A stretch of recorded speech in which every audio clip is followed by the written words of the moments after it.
Well, good afternoon on this beautiful Irish beach day. Today we're here because there is an intention and a policy through regulation that has now been submitted by the governor's administration to ban the purchase of gas-powered cars in the state of Connecticut. This is not a sound environmental policy that has been well thought out and deliberated. Instead, what it is an aggressive, extreme agenda that is created by bureaucrats, unelected bureaucrats, by the way, to radically change, substantially change, the way people are going to move around our state. Basically change the face of transportation without the legislature even sounding in. There are a lot of problems here. As I said, it's not well thought out. You know, you might even want to say that there's a Ben & Jerry's ice cream named after this. It's half-baked. Okay? The initiative will crush the working and middle-class budgets of families across our state. Their kitchen table economics are going to be substantially changed with this policy because electric vehicles, the alternative to the gas-powered car, are too expensive. The median income or the median cost of an EV is $53,000, yet the median income in Connecticut is only $40,000. If the majority wants this to happen, then let's get better jobs. Let's create more opportunity. Let's get Connecticut working. But instead, what we're going to do is foist a burden that's going to be more than an annual salary on the average family. Plus, the cost of electricity isn't cheap. That has increased over the past year. And if anybody's been paying attention to what's going on in New Britain at Pura, there's a lot of problems with the policies that are being dealt with over there, where they are denying utilities like the UI from being able to invest in infrastructure, which is exactly what's going to be needed here. For instance, a 10-truck fleet uses the same amount of electricity as 1,000 homes. So what's the plan? Do we have one? If we do, I'd like to see it. I'd like to hear it. What's the governor and his administration going to do, and how is this going to be a part of it? Not to mention our environmental justice communities. Time and again, we've stood in it, just a situation like this, demanding accountability. We have a rare, a once-in-a-lifetime opportunity with a $5 billion federal investment in our transportation system, in our economy, and we've always asked for accountability of those to make sure that not only the projects remain on track, but that they're used in an environmentally friendly way to reduce greenhouse emissions in our environmental justice communities. How does purchasing a luxury vehicle factor into that when many of the homes in the environmental justice communities can't afford this very luxury? This initiative will kill jobs. Jobs we have right here in the state of Connecticut. Just start with your car dealerships, to the gasoline industry, and to a lesser extent, repair and auto parts stores, because quite frankly, I think we're going to see a lot of older vehicles on the road, remain on the road because that's the only opportunity and option for our middle class families. There's going to be a strain on the grid. We now know right now that we don't have the capabilities to deliver the power, and that there are issues both with electricity, with wind, our renewables, but yet we're moving forward without solving the problems of today. We need to think about what we do rather than just do it and hope, kind of like Field of Dreams, that if you build this, they will come. Well, the market isn't doing this. The market isn't moving in this direction in and of itself. Not to mention, we're not really doing anything with the air that comes from our west, are we now? had the same argument, the same concern was raised during the TCI, when the same administration wanted to increase gas taxes by up to 35 cents a gallon. The problem with that was the states that participated in TCI ran north to south. Maine, Massachusetts, Rhode Island, Maryland, rather than east-west, which we know the prevailing wind blows from our west over the Rust Belt of Illinois, Indiana, Ohio, and Pennsylvania. So unless they come on to the same type of initiative, the sacrifice that the governor is asking Connecticut families to make is almost for naught. And we need to make sure that our Washington delegation is also pursuing this and getting what they need to do to make sure that this is more of a national policy than it is just a state-by-state policy. There are also issues, environmental issues, that are problematic with this too. Beyond the borders of the United States, that where you have mining and environmental concerns across the globe, when we're mining rare, limited resources, as well as just child labor exploitation. And lastly, you know, the notion that we're going to be dictated to by California and their laws runs totally contrary to the long history of constitutional government that was christened right here in this city. It's the people's government, not the bureaucrats, people's government. And we're their elected representatives. The legislature is the body that needs to be vested with this decision, not California, not bureaucrats. The legislature needs to weigh in on something as substantial and significant that's going to change the way we move around our state and the face of our transportation system moving forward. So I think that this is something that, you know, look, I don't think there's a person here today that doesn't want cleaner air, a better environment. Just look at what we have here in our state. It's a beautiful state, because we do take our environmental stewardship very seriously.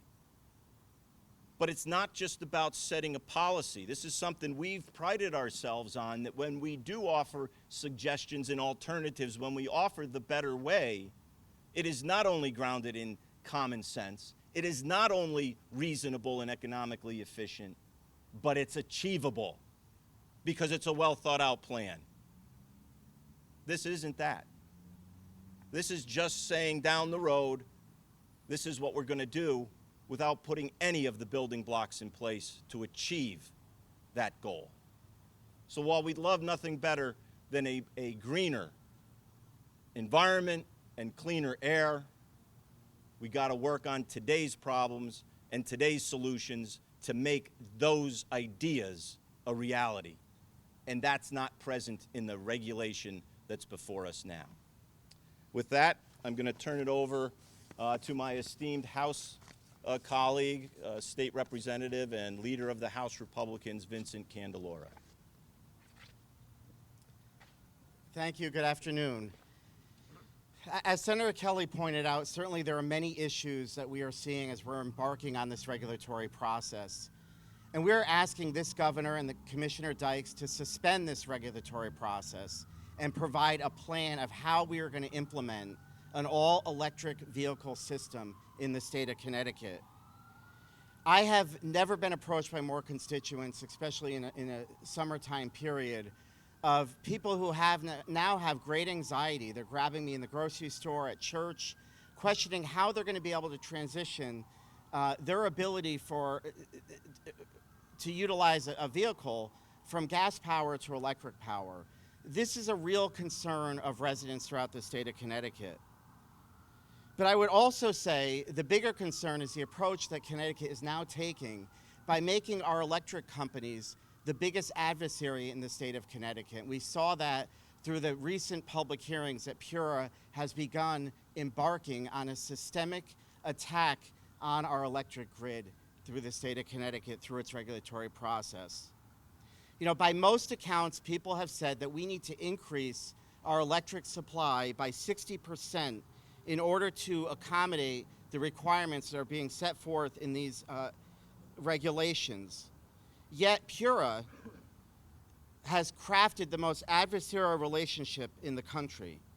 Connecticut is on a path right now of not even being able to meet its current electric supply standards, let alone new demands. And in fact, PURA's recent decision against United Illuminating is going to cause them to have to retract the completion or the building of 900 charging stations throughout the state of Connecticut. So when we heard from the governor at a press conference when he rolled out this proposal, he claimed as part of his plan that there's federal money coming in to build out this infrastructure. Well, on the one hand, the money is there. On the other hand, our regulatory agency is denying these utilities the ability to even be able to build out these charging stations. Right now, we are ranked 53 out of 58 for our regulatory environment by UBS Global Research. And it's forecasted, the path that we're going on, that the state of Connecticut is only going to have $20 million to invest in green energy over the next 5 years. And comparing that to Massachusetts, who is investing over $6 billion in the same industry. So the governor needs to reconcile this duplicitous approach, on the one hand, of tearing down our electric grid, of preventing the ability to expand that grid, and then on the same hand, imposing regulations that are going to require people to utilize vehicles that need to be charged by electricity. You can't have it both ways. So our governor and our commissioner need to pick who we are going to use in order to keep Connecticut moving. Is it going to be by combustible engine, or is it going to be by electric? And so we call on the governor to come up with a plan and show us, reconcile this position. You know, this Capitol complex alone has 1,100 parking spaces. We have 2 charging stations, 2. And that's been over decades of initiatives of this legislature wanting to push green energy, wanting to push electricity, and yet they've only put in 2 charging stations for 1,100 spaces. How on God's earth is the public sector going to be able to meet that demand? And this state needs to lead by example. We are not leading by example. And this governor and the Democrat Party should be ashamed of themselves by putting this kind of burden on our residents and our economy without first starting with the state of Connecticut and its own fleet of vehicles. In August of 2022, I asked the governor to be more transparent with this process because we knew it was coming down the pike as California was changing their emission standards. And the response I got from the commissioner Commissioner Dykes, and it took her 3 months to respond, was that it's going to take 2 years for manufacturers to be able to transition to electric fleets so they can manufacture this vehicle. We're giving them 4 years. But again, they neglect to talk about how these vehicles are actually going to be charged. It makes no sense to lead with the actual vehicle, but not lead with the actual energy source that's needed in order to power these vehicles. We want to know how they're going to increase production of our electric grid by 60% by 2027. We want to know how they're going to make vehicles more affordable for our seniors and middle class and lower income class residents. We want to know how individuals that are living in dense housing, affordable housing that we so push throughout the state of Connecticut, is going to be able to charge their vehicles with off-street parking, or excuse me, with on-street parking. These individuals that live in our urban centers, are they going to have charging stations made available to them? You know, with the banning of PFAS, which was something I think most of us all supported, that was the chemical that puts out fires for lithium-ion batteries. What is going to be the alternative? In my hometown, we had a small drone battery burn almost an entire house down because all they had was water to try to put out that battery fire on a small lithium-ion battery for a drone. Water doesn't cut it. So what is the plan for our public safety to address these issues? And then finally, what is going to be our recycling program? You know, this commissioner is so concerned about clean energy and end of product recycling. What is the plan to recycle these batteries as they become offline? So we would like all of these questions answered before this governor and this administration continues to barrel ahead on a path to nowhere. And with that, I'd like to hand it over to Senator Fazio. Thank you, Representative, and thank you, Senator. I think the vast majority of us, maybe all of us, support a cleaner energy portfolio, greater proliferation of electric vehicles, and more affordability in our energy grid. Unfortunately, this extreme policy, which is copy and pasted from the state of California, will only make Connecticut much more unaffordable and increase the risk of rolling blackouts 10, 15, 20 years down the line. There are about 140,000 new vehicles sold in Connecticut every year. Say that this regulation increases the amount of electric vehicles that are sold 10, 15 years out by about 70,000 per year. That means that we are going to need to generate about 700 megawatts of new electricity just for the state of Connecticut every single year in order to meet the increased demand. 700 megawatts is about the amount of electricity, the nameplate capacity of these new giant wind farms, Revolution Wind and Park City Wind, which we know there's a lot of difficulty with already. We're going to have to build a new one of those every single year just to meet the demand from this regulation in Connecticut. Now, extrapolate that across 5 states in New England, which are also adopting this regulation, and it's mind-boggling how much new electricity we're going to have to generate in order to meet this demand. Over 5 years, that could be roughly 15 gigawatts of electricity that we're going to need to generate in New England when we already expect, when the regional regulator already expects demand to go from about 25 gigawatts of peak demand currently to 43 gigawatts of peak demand by 2040. So that means we will be taking, with these regulations, a deficit of about, 18 gigawatts of electricity, 60, 70%, all the way up to over 100%, 57 gigawatts of electricity we're going to need to generate in New England by 2040 under this regulation. Where is that going to come from? Where is that going to come from? And how are the people of Connecticut going to afford it? We already know that these new wind contracts, offshore wind contracts, cost 10 cents per kilowatt hour compared to 3 or 4 or 5 cents in the general market.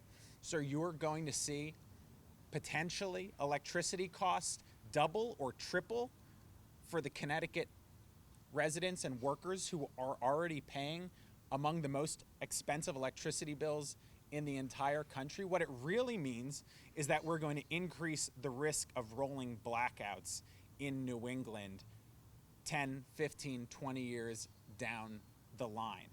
When we know we're having so much difficulty with supply, why would we be stressing demand in an artificial way like this, simply by copy and pasting the regulations that are set 3,000 miles away? We should be going through the normal legislative process for regulation like this. We should be doing public hearings. We should be vetting the actual costs and benefits of the regulation. And again, it is a top priority of the House and Senate Republican caucuses to have a cleaner energy portfolio. That's why we made it our top priority as legislators this term to pass an all of the above clean energy strategy in Connecticut, which, again, thanks to our colleagues, the chairs of the Energy Committee, we were successful in passing. Adding hydropower, which is zero carbon, adding new nuclear, which is zero carbon, to the state's renewable portfolio standard. We can create a cleaner grid. We can make Connecticut more affordable, and we can increase the proliferation of electric vehicles in our state, but we have to do it prudently, we have to do it through the democratic process, and we have to be smart about this in order to protect the middle-class families in Connecticut who are paying too much already. Thank you. And I would like to now introduce my good friend Holly Cheeseman, State Representative. Thank you. Sometimes we need to remind people about things. Thank you, Ryan. It's an incredible pleasure to be here today, and I want to echo the words of my colleagues. This is an issue that's going to affect everyone living in the state of Connecticut. As Representative Candelora mentioned, I can't recall receiving so many concerned emails, phone calls from residents. The average period of time somebody keeps a car nowadays is 12.7 years. 12.7 years. We talked about the prices. I buy a car this year. I go to shop in 2035. Is my new vehicle, my trade, worth nothing? Or is it going to be worth what I paid for it today because there's a great market for gas-powered vehicles? Do we outlaw gas stations? No, we don't do that. Senator Kelly talked about environmental justice communities. We hear so much about food deserts. What about fuel deserts? You live in an apartment. You live in subsidized housing. Do you have a charging station anywhere you can use it? Is there a gas station within reasonable distance? How are you going to actually have that vital piece of equipment that 95% of Connecticut residents rely on to get to work? And we hear a lot about our special transportation fund. Well, if we're not filling our cars and trucks up with gas and diesel, we're not getting that petroleum tax. Actually, House Republicans suggested this year that we start adding a $300 a year fee to electric vehicles. If you're using the road and you're not buying gas, surely you should have to pay for it. And the average EV is 1,500 to 2,000 pounds more in weight than a conventional gas-powered car. Not only is that more damaging to the roads, the particulate pollution from tires will come to exceed tailpipe emissions. And you are 47% more likely to suffer fatalities if hit by an electric vehicle than a gas-powered car because of that mass. People are driving bigger cars. They're going to be driving bigger, heavier EVs. How are we going to deal with that from a public safety point of view? From an affordability point of view? I'm a business. I have 100 employees. Is now the cost of my business going to have to include installing 100 charging stations when they come to work? Because otherwise they're not going to be able to get home at night? This is wrong on so many levels. Everyone has indicated our commitment, our passion, our desire to have a clean environment, clean air for everyone to breathe. But we need a Connecticut solution, not a California solution. We need a solution that recognizes you can't reinvent the laws of physics and create unlimited electricity for free. As I said, we need a solution that works for the people of Connecticut, not the people of California.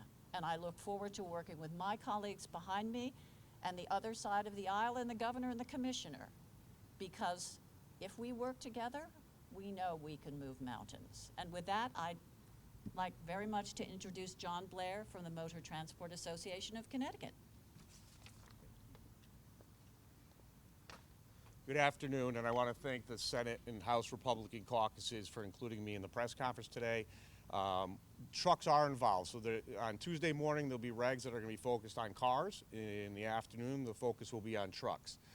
Our issues are no different than the car issues. It's a cost issue. $150,000 for a diesel truck, $450,000 for a new electric truck. And we're going to be required to buy those trucks on an increasing basis from 2027 through 2035. And one of the issues there is when we're talking about cost, when we're following CARB, right, we got to follow the identical regs. In doing so, they've already started in 2024 a sales requirement in California of 5 to 9%. We're going to start in 2027, California's fourth year, which is actually a 15 to 20% sales requirement for trucks in the state of Connecticut if you're buying a new truck. So you can imagine we don't know how we're going to come up with that cost. We don't know how we're going to catch up with this cost. We argued earlier this session about the fact that we were having saddled with a highway use tax. That highway use tax did some damage to a number of our carriers who ended up having to close down their businesses. This only exacerbates that. And why it's important to consumers to understand the effect on trucks is most people don't feel too bad about trucks or big trucks, they're in the way. But here's the thing, is 80% of the goods that get to your homes come by freight. So if you create a cost for a trucking or motor carrier association, we have to pass that cost on to consumers. You should be as concerned about the car regs as you are about the truck regs. And I would ask you guys to participate in that process. It's obviously happening next Tuesday. I will be testifying and others will be testifying to the fact that there's no infrastructure, the charging stations, the cost, the grid resilience. We can get into all the same arguments. I won't go over all of them with you because you've already heard most of that today, but our arguments are the same. And the last of which I think that everybody has said in uniform is that we're allowing the California to dictate policy for the state of Connecticut. That should be concerning to everybody. We should not be allowing a state the size of California is not the same as us, and the issues for California are not the same as us. So I would encourage you to write in to the regs review process hearing. There's an opportunity for public comment. You have to get it in by August 23rd. I would implore you to write to the commissioner, ask her to delay these regulations. We've asked for a 30-day delay of the regulations, and we're immediately denied. And the reason why we asked for the 30-day delay was these regs are happening in the middle of summer at a time when nobody's paying attention, and we've had very little time to prep and get the work done in order to really fight the agency off on an issue they've been working on since 2004, since the initial statute was passed around electric vehicles. So with that said, I thank you for the time today, and I'll talk to you. With that, we'd be happy to answer any questions.